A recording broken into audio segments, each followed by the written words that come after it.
Hello and welcome to Virtual Open Mics Interviews. Me up, make me start. If I could just have one song on fire, to be good to see it travel so far. My name is Charles Bernier. I'm a songwriter from Maine, and I've spent most of my life on the coast of Maine, either lobstering or sailing. Some of my music reflects my life in Maine. But I like to really take on a lot of subjects. I do all original music, and anything I can come up with, the more challenging, the more I like it. Don't need to die to go to heaven. When you're living in Harpswell, heaven is where you'll be. You're gonna find that life's worth living. When you're living in Harpswell, living the dream with me. Well, I started out playing snare drum, actually, in drum and bugle corps as a kid. And then years later, I wound up getting a drum kit and getting into bands, which led to me becoming a singing drummer for many years in many, many different types of bands. And eventually from there, I had the good fortune of studying under somebody who I listened to when I was a kid named Stephen Bracciati, who taught me to fingerpick. And that's when my whole style of guitar playing, pretty much between being a drummer and learning to fingerpick, is sort of what gave me what I have for a sound of playing guitar. Since then, I went on to become a solo musician, and also I've been in a duo for a number of years, for a while in California.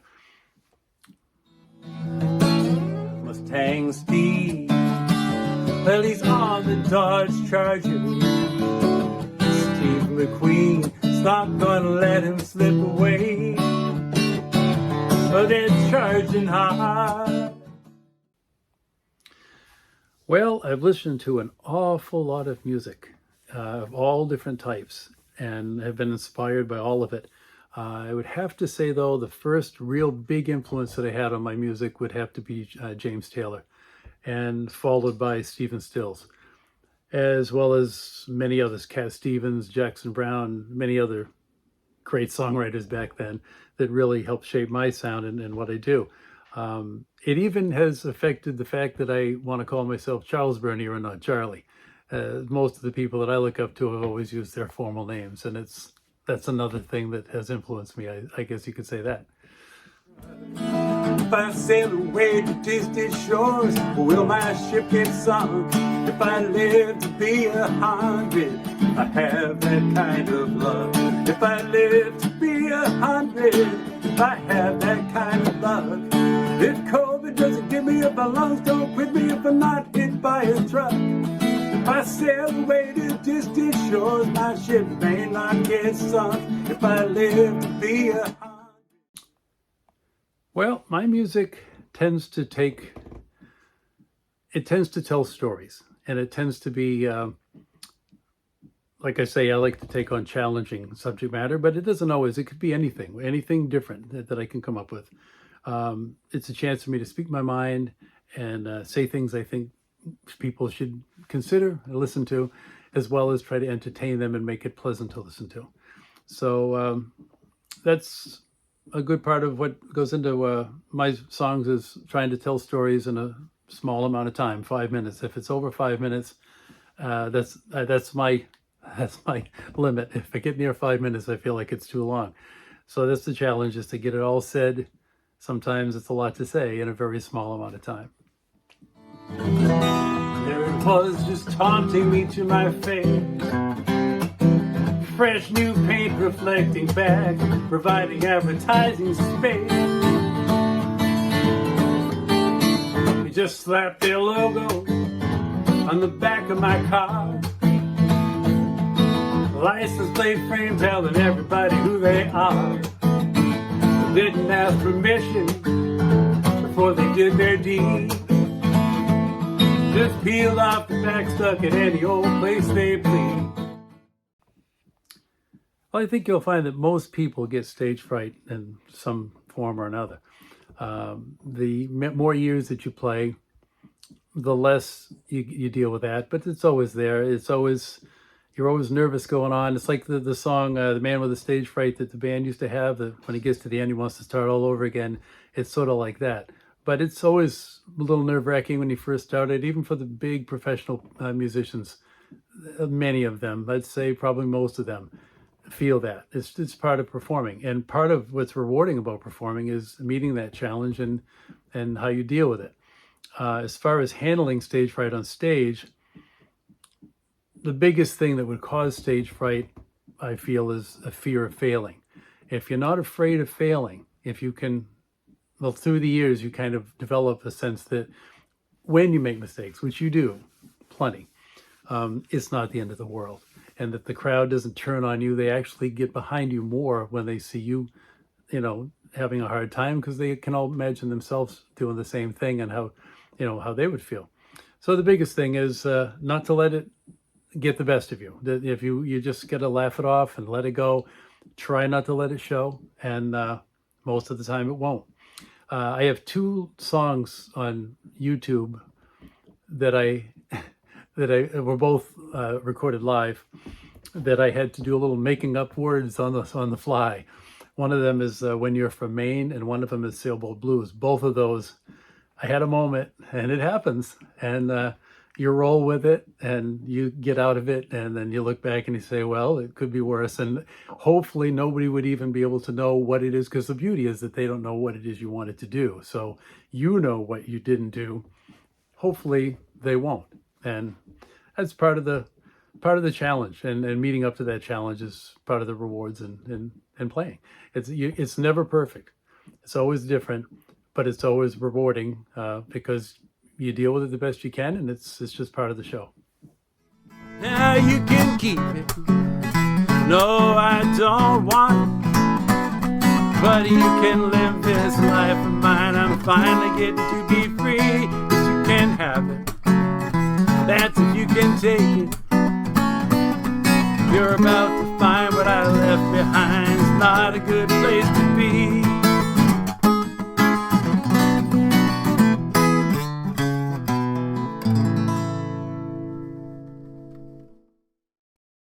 I would say my strongest skill would be writing. That's where my heart is. Creating a song, coming up with the whole process of putting it together, putting the music to it is a total joy. I love rewriting all of it. My guitar playing, I love my guitar, the way I play. I love the style that I've developed. And I love it. I get compliments for my playing, which is always a wonderful thing. But to be honest with you, if I could improve something, I'd like to be even better on guitar. So that's one of my goals when I finally get done with my working on my house here. That's what my tiles in the background is to get back into it more and playing guitar more. One thing I miss about gigging is playing a lot. I've had to put some of it on the hold for a while, but we'll pull out of that. So that's what I'd like to improve.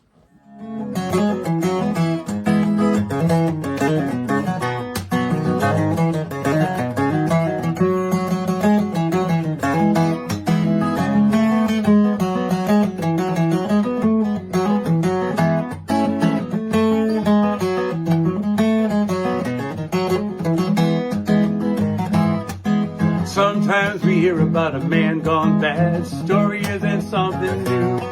He did some crime, maybe served some time. Didn't quite think it through. Then another chance, another circumstance. Might just have his dream come true.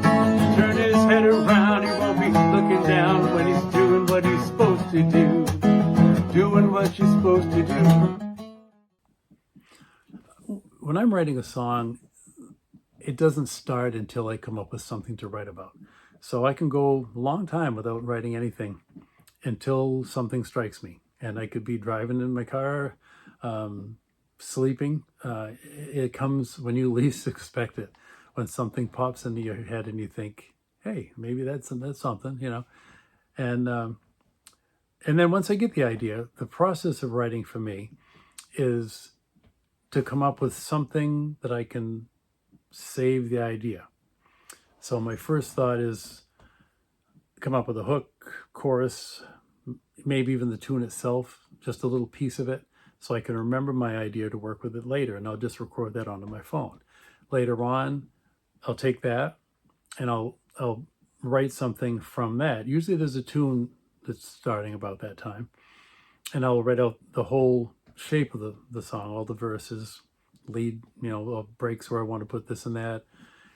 And once that's all done, then I'll pick up the guitar and I'll try to put the music to it, which usually winds up being pretty much what I have in my head. Sometimes not. Sometimes something unusual will just, sometimes the first thing I play is like, well, let's go in that direction. Once I come up with something on guitar, even for like the intro or a chorus, I'll record that piece so I don't lose it, work on another part of it until I can get the whole song roughed in, recorded onto my phone. Then one of the big keys is to listen to it a lot. I think you learn more by listening than anything else. So once I've got the guitar roughed in, and then I start listening to it, then I start playing it and practicing it. That's when the guitar parts develop, when the intros develop, and the lead breaks or different things that give it some color instead of just strumming my way through it. That's when I develop that. And that's when you also will play with things like speed, capo, changing keys, maybe a whole different feel for something. And, that's how it all comes together. Science is real, real, real. Science is real. Too much at stake to afford being wrong. We all have our things we believe. Too many lawsuits to show how it's gone. How many more people will leave? Now, this is a question that I would not expect.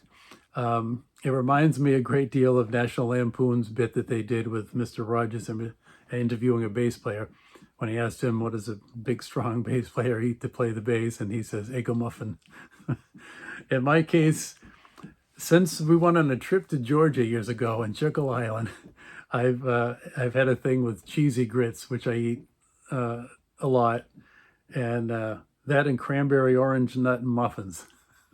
those are two things I eat regularly to make me strong and a better songwriter. Keeps us from being strong.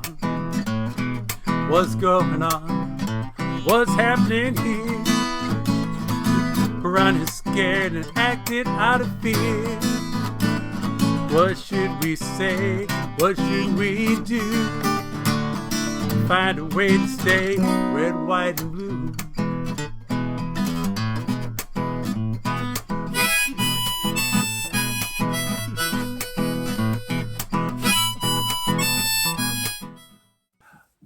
Mistakes are going to happen.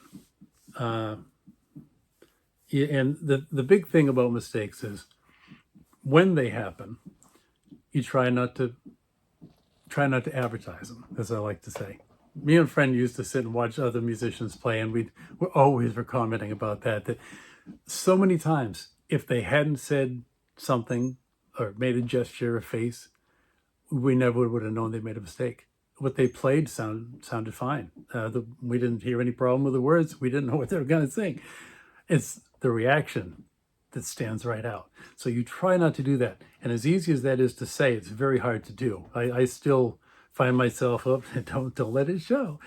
But the more you cannot let it show, that's what being a professional is. I mean, they all make mistakes. It's working with the mistakes, making them sound like you did it on purpose, or most of all, just don't draw attention to it. Just keep it rolling and let it go. 9 times out of 10, people won't even catch it.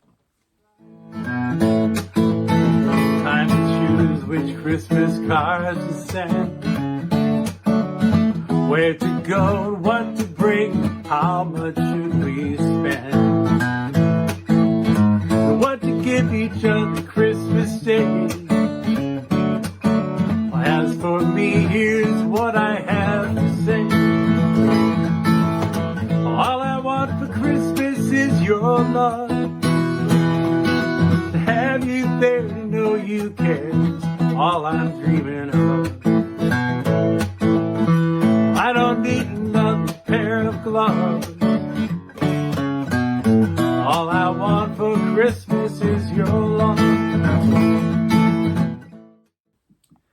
Well, when I'm practicing, most of the time I'm running over songs that I've played in the past to keep in touch with them, or I'm working on new music, like I said earlier, to develop parts and to get them down. Or if I'm going to do a recording, I want to try to get a lot. The more you practice, the easier it's going to be, the less mistakes you're going to make. If I'm going to play a gig, if I'm going to play something, a number of songs without anything in front of me memorized, you're going to have to practice even more, to lessen the chance that something will go wrong. And so practice is pretty much a case of that. It's just a case of going over stuff that I'm going to be working on, or be performing, or that I'm working on at the time, and just trying to get better at it and keep in touch with it. What if John Prine never met Steve Goodman? The world might not have known his works of art, but he'd still been John Prine, his music just as fine. But we never would have let him in our hearts. Well, for years I was a woodcrafter. I did a lot of high-end woodworking. I did a lot of carving, carved signs. I used to build model boats for people, furniture work, furniture design. And then I wound up in a high-end woodworking shop for years, where I was doing a lot of lathe work, and just everything you can imagine. That was my job for quite a few years. Then when I retired from that, I became my main source of work was my music, which was going along just great until COVID came along, and we all had learned a lesson about how we don't do what we used to do now. So hopefully we'll get that all back going again one of these days. Some have. I've been a little slow to get back on the train, but so now what I'm doing is I'm putting my music out to be heard online, and also working on this house. I'm basically retired and working on rebuilding this house. I'll wander around the house with a vacant stare, trying to get accustomed to my longer hair. Dropped out of society, it's scary out there. Just another COVID hippie.